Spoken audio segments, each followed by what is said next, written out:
Alright, so we are currently in the second level of the parking garage at Harper College in Palatine, Illinois. And I wanted to make this video because to our right, we got the elevator, but guess what? There's a sign that's saying elevator closed for repairs. We are sorry for the inconvenience.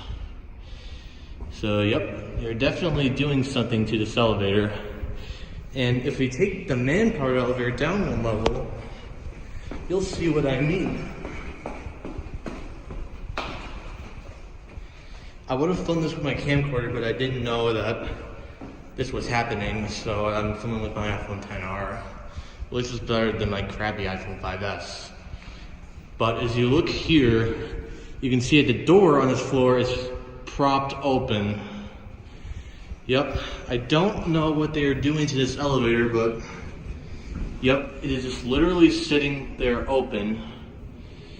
So yeah, I wonder if they're gonna like repair like the floor or the COP or the cab.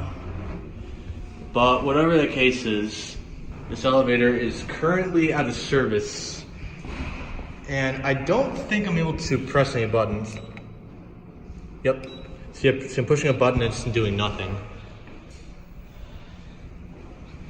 Same thing if I push a button here. See, look, I can't access any floor. So yep, this elevator is currently out of service right now, with the door propped open a quarter of the way. So yeah. I don't know what they're doing to this elevator, but I'm probably going to give you guys an update on it when it is repaired. So yeah, this is what it looks like right now, and that's gonna be it. Hope you enjoyed.